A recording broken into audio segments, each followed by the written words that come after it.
Welcome back to the Giant Watermelon Growing Show, where I'm gonna take you guys along as I grow some giant watermelons this year and share a bunch of tips, hopefully that can get you started growing your own.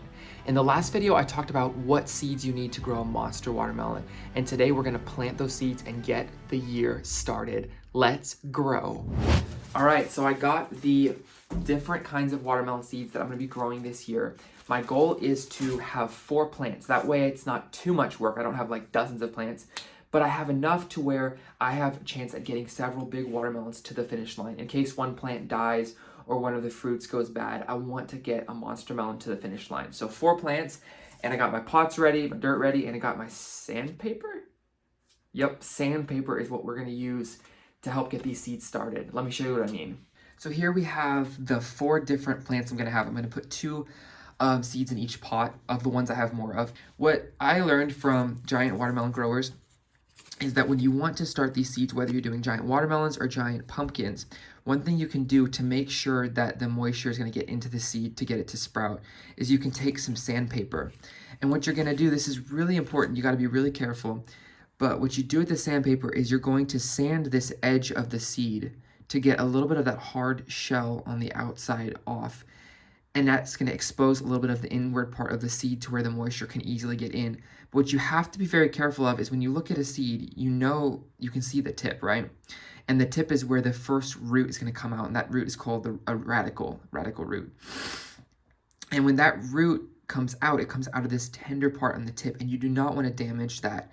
So when we use our sandpaper, we're just going to gently sand this edge here, and you can see right there where it just cracked through that outer part.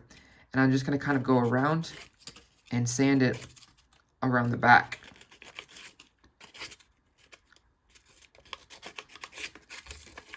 All the way to the front, but watching out for this tip right here.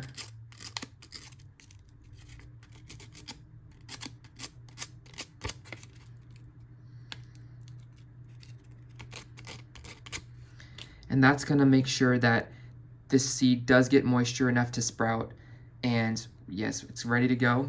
I'm gonna do the same with all these other seeds.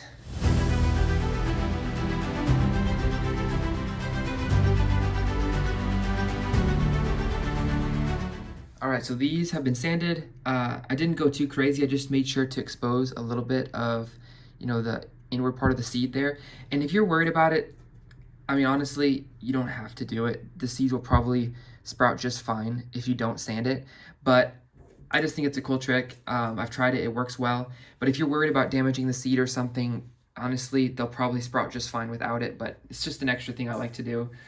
And I forgot to mention the timing. Right now is middle to late March, and my goal is I'm gonna plant these seeds in pots now, right? Get them to sprout, and hopefully my goal is to plant them in the ground outside April 15th.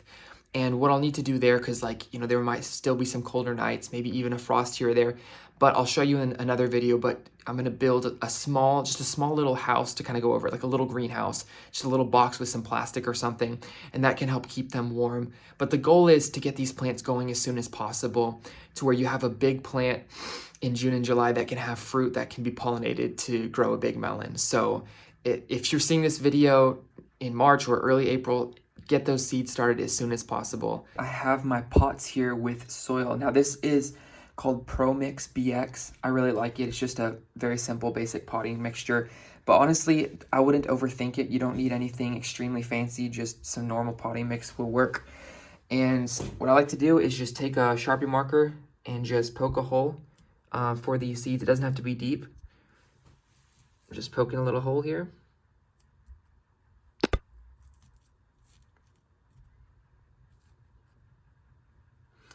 And then I'm going to take these. I like to put the tip down because that's where the first root will come out.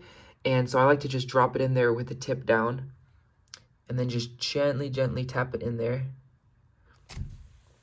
Do the same for these ones. Like I said, there's going to be probably 2 growing here, so I'll just have to trim one out.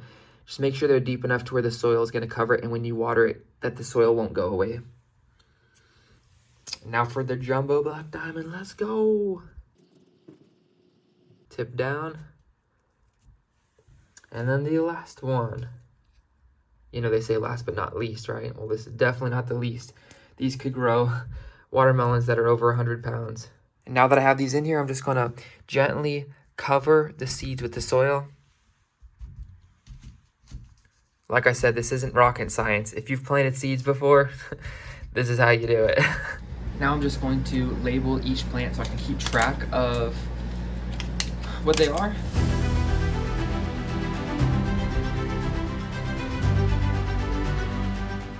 Both of these are Carolina Cross, these are Jumbo Black Diamond. And now it's time to just water them in a little bit, and then we'll set them up to start growing. Gonna grab some water real quick for the watermelons, and the next step I'm gonna show you is what temperature we need to have for those watermelons to get them to sprout well. It's really important there. And as we fill up that water, I just want to share a quick analogy. I love how many analogies there are in creation, gardening, that connect with the Bible and the message of Jesus. And Jesus said in this parable that he tells about the seed and the sower, he talks about how the sower was sowing seeds in different soils, and that the seed represented the message of Jesus, the gospel, and how the different soils were different people who received that message in different ways. And so for each of us, we get to receive the message of Jesus in a certain way. Many people go to church, many people do all these spiritual things, but they never actually receive the message of Jesus like a seed into the soil of their life and let it actually grow. Most people want to have beliefs in their head, but they don't want to let Jesus actually be in charge of their life.